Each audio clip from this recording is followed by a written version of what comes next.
freedom feels like the ability to be vulnerable and to admit that I was wrong and to own my flaws and to take accountability and to be really honest. I especially see that in my marriage. There was a point in my marriage I couldn't have hard conversations.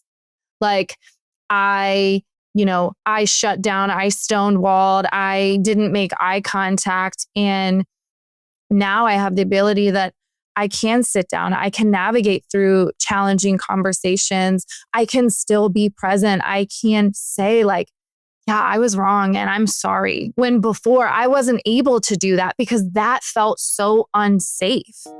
And so that is really what freedom feels like to me, is the ability to rise above those really emotionally charged moments and also just be really honest and vulnerable and still feel safe in that.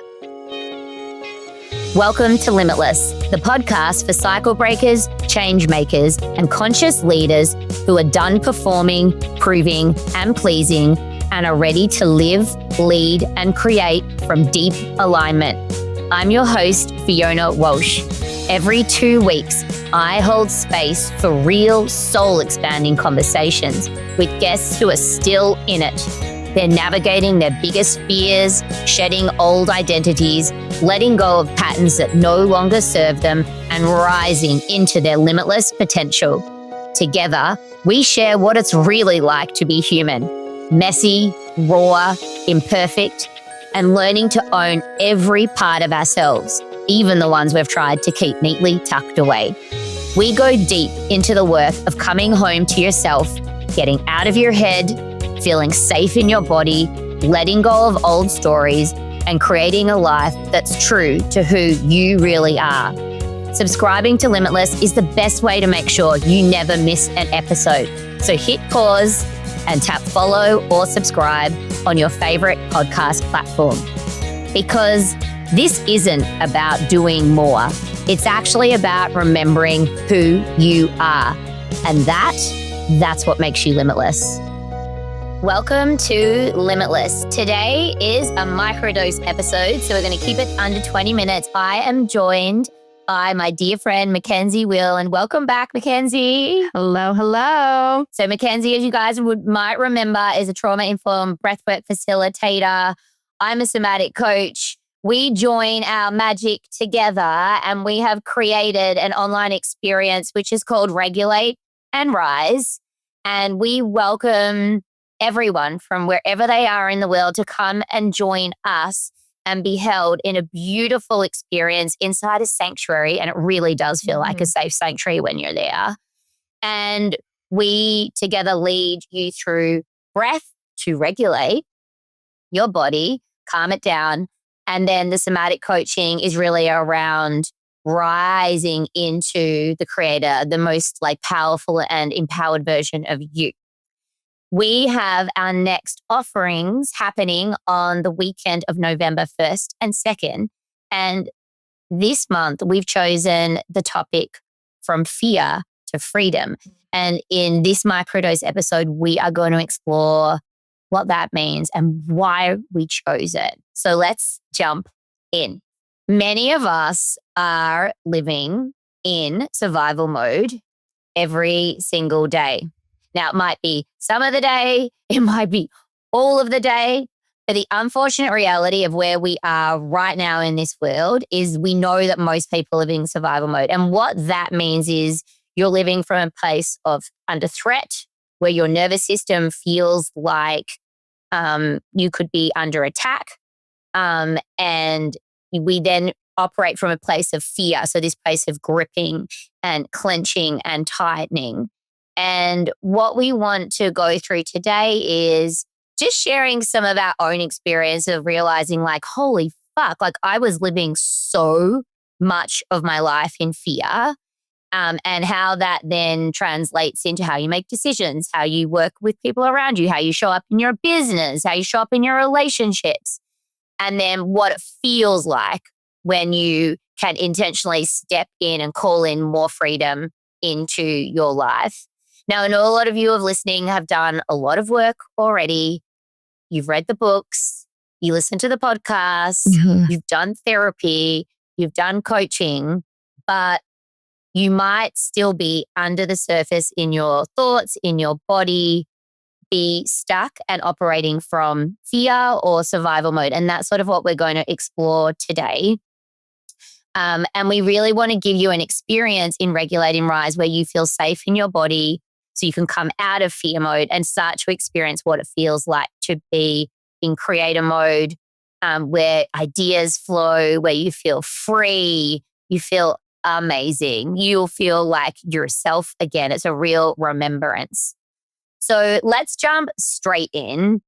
McKenzie, can you talk us through a time where you had fear living in your body, and what did it look and feel like for you? Yeah, so it started at a very early age. Chronic digestive issues, I had a lot of worry. I was really afraid. I didn't feel like the world was a safe place. And I think one of the earliest ways I remember that manifesting is digestive issues. Mm-hmm. I was also pretty sick often as a kid. And when our body's in that chronic fight or flight state, it suppresses the immune system. So it's going to activate the the sympathetic nervous system, which releases a hormone like adrenaline and cortisol, and that reduces the function of our immune system. So I was often sick. And then later in life, in my teens, 20s, it was really worst case thinking. It was just like always expecting the worst outcome with the absolute inability to see it any other way. Like it was really no other pathway to, oh, well, maybe this will work out for me. And then in my 20s, it showed up in intimacy. It was really difficult for me to really be in my body, to fully feel pleasure. I often felt really disconnected, like there was something wrong with me. And those are the ways that it really like manifested in my physical body throughout my life. Mm-hmm.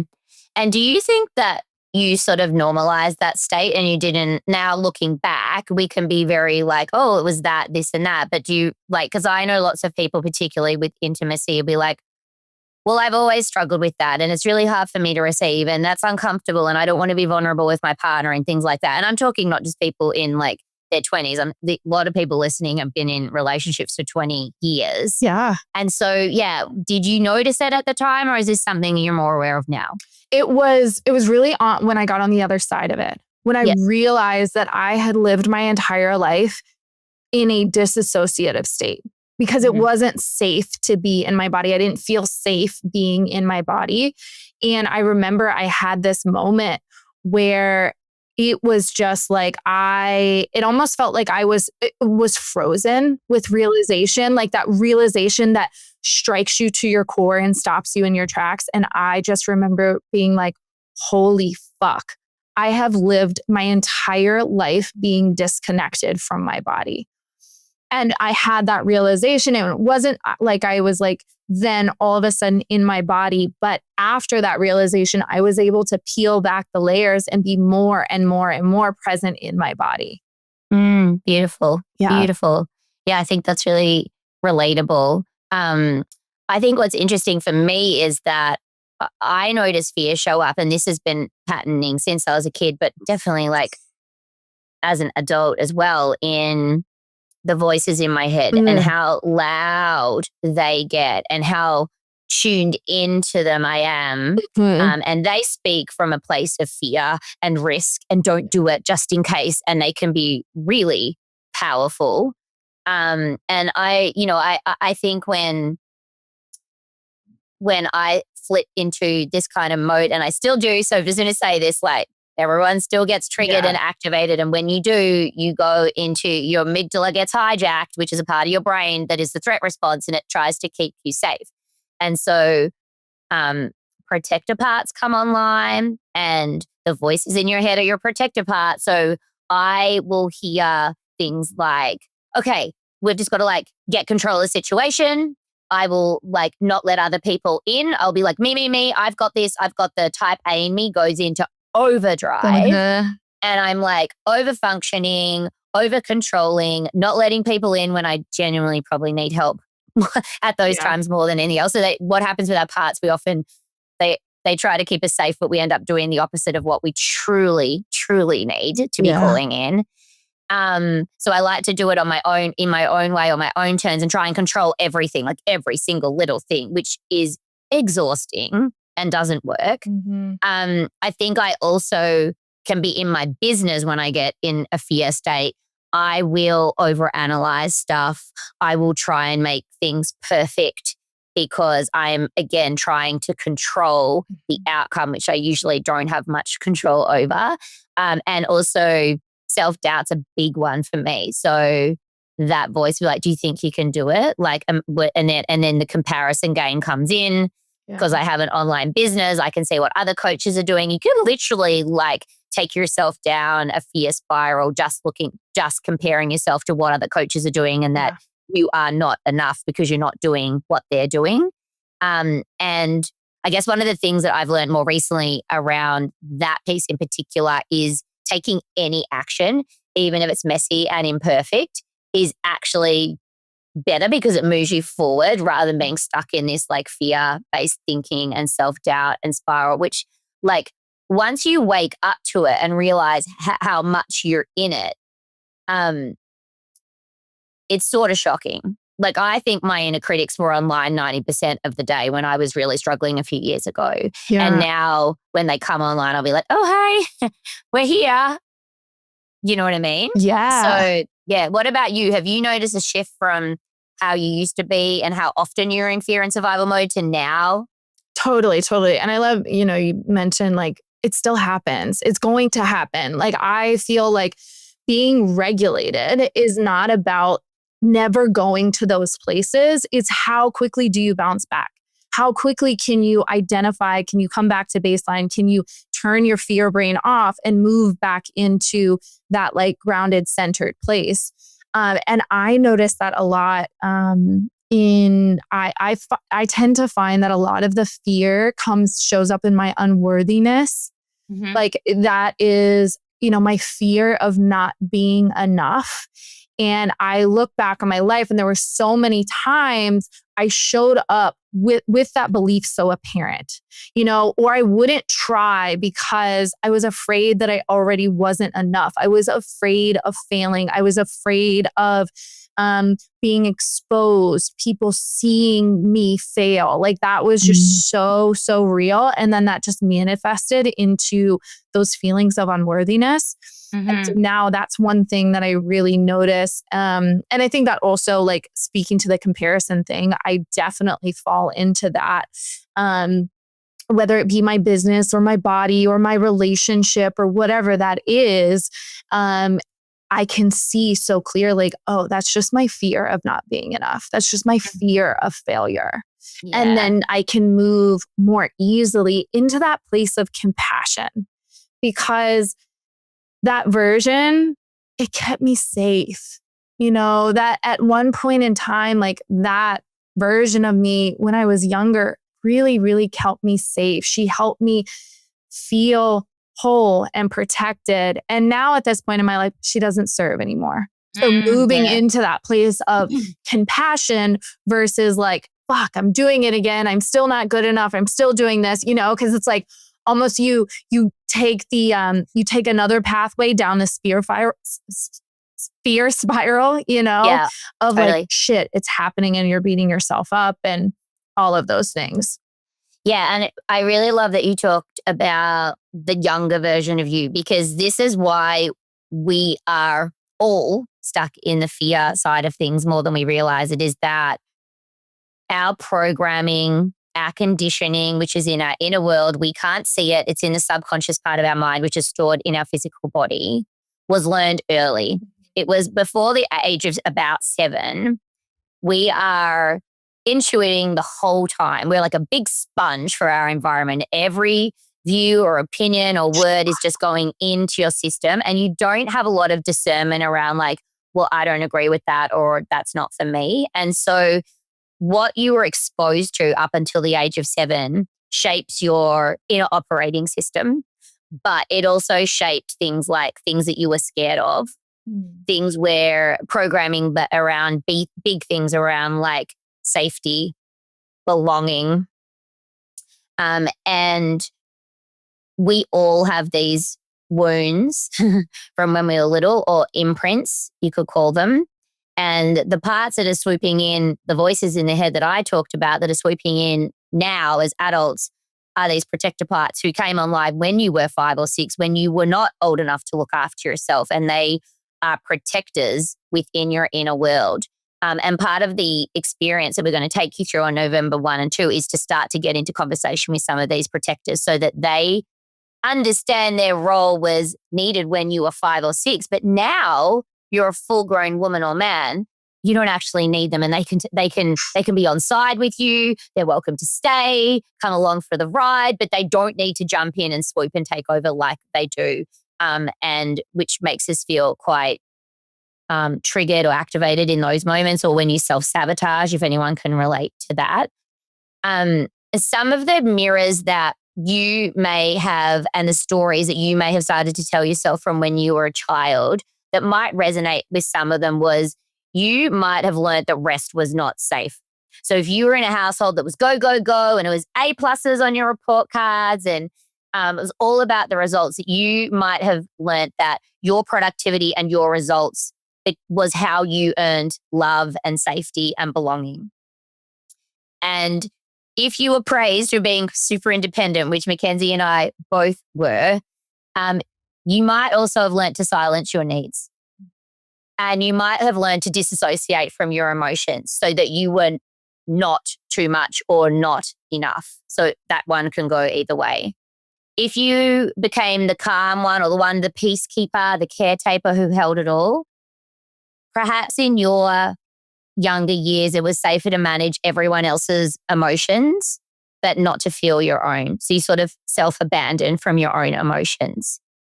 Another one could be like if you were the one who was very composed in hard moments so that you didn't look or feel vulnerable, it was easier to look strong and bulletproof rather than actually being seen in your wholeness, which was that you were struggling or there was some sadness or tenderness there. So you had this strong facade, but unfortunately that's all it was. There was like a scared little kid behind the facade. And I think that for a lot of us, that came out in the first masterclass as well, because we were talking about armoring our heart. And that's one of the main facades that we have, unfortunately, all of us, as again, human things. Everyone's got them. No one skipped that. Can you take us through like back to when you were a child, McKenzie, and what was something that was like really strong for you that was rooted in fear, that was like a conditioning or programming, and how did it play out for you throughout the years? Yeah. So I think I really resonate with that hyper independence. You know, I remember like feeling from a very young age, like not feeling safe in the world. I was scared of a lot of things. Like I remember being really afraid of the dark. I was so afraid. I wouldn't dance in front of people. I wouldn't do certain things in front of people. And so it was like this hyper independence. It helped me learn how to hide and numb, because I didn't need anyone. I learned how to not ask for exactly what I need. So it made me really good at hiding and putting a mask on, which then shaped the way I saw the world. It shaped the way that, you know, I was in my relationships and my friendships. Like I had this really great ability of letting partners or friends feel like they really knew me. But in actuality, I was very strategic about the layer that they were able to get to, the way that they knew me, how close they were. Like there was just this facade around that. Yeah. And it also shaped the way I felt in my body. You know, it was just so disconnected from my physical body. And it kept me disconnected with the world around me. Yeah. Yeah, I relate to that. I often talk about how I had situational vulnerability. So I was very strategic in how I showed up and how vulnerable I was allowing myself to be in front of people. Yeah. And I was I have strong emotional intelligence, so I was able to process it, but I would then present a very curated version of what I'd gone through rather than the raw, real, messy as fuck, like crying in front of people and crumbling, because that's what I was doing on the inside. But the outside, I was like, everything's fine. I've got my shit together. So it's this total control freak all the time. And it meant no harm, don't get me wrong. I thought I was being the best version of myself, but I know that not to be true now. And when you learn it from such a young age, you don't even realize you were doing it. Like, when I was in that time in my life, like I thought I was being very vulnerable, and I was letting this person in. And it wasn't until I really had those realizations about the fight or flight that I was stuck in, all of this unresolved emotion and trauma in my nervous system, all of this fear that was like just vibrating under the surface. Like, then I realized, oh my gosh, like I wasn't being authentic, although I thought I was showing up authentically, because you don't know what you don't know. Oh yeah. And when we're in protection mode, we're not aware of it. It's like on autopilot. So if you're gripping, you're perfecting, you're overfunctioning, you're overperforming, if you're a people pleaser, all of these things are your nervous system in protection mode. It's trying to do a really valiant job. Yeah. But we need to get into conversation with it after we've regulated our bodies through breath work and start to let these parts know that they've got a different role to play now. Yeah. And that is what we are going to take you through in this experience. We're going to help you get out of this threat survival mode, so you actually feel what it feels like to feel grounded and regulated, because that's a weird feeling for a lot of people. I know it was for me. Mm-hmm. And then when we do the release work in the somatic coaching, and we'll also feel it in the breath work, is when we start to pull in these emotions that will come up, which is all around creativity and ideas that flow and peace in your body and feeling just on fire. And that is where the freedom comes into this experience, that once we work through some of these fears and we regulate our body, we unlock space for our body to call in more freedom and joy and fun and play and all the things that we want more of in our lives right now. What does freedom feel like in your body, McKenzie? Yeah, freedom really feels like that ability to just be. Like I can be present. Like I know how to be in the moment and be present. Also, freedom feels like being able to move it to the observer and to detach from that charged emotional state. Also, freedom feels like the ability to be vulnerable and to admit that I was wrong and to own my flaws and to take accountability and to be really honest. I especially see that in my marriage. You know, there was a point in my marriage I couldn't have hard conversations. Like I shut down, I stonewalled, I didn't make eye contact. And now I have the ability that I can sit down, I can navigate through challenging conversations. I can still be present. I can say like, yeah, I was wrong and I'm sorry. When before I wasn't able to do that because that felt so unsafe. And so that is really what freedom feels like to me, is the ability to rise above those really emotionally charged moments and also just be really honest and vulnerable and still feel safe in that. Yeah, I love that. And it's super relatable. I think one of the feelings that I hear often after I've taken clients through coaching is that they feel this lightness in their body and softness in their body. And so for me, freedom is all the things that you just said, but like how you actually will experience your own body after this session is going to feel delicious and different. And your skin will feel softer and you will feel peaceful, which I know will sound like a stretch for some people, but everyone who attended our first session shared these words of lightness, of peace, of true connection. I actually felt connected with myself, and I don't even know the last time I was feeling that connected and intimate with myself. So, we are very excited to welcome you all in. The doors are open.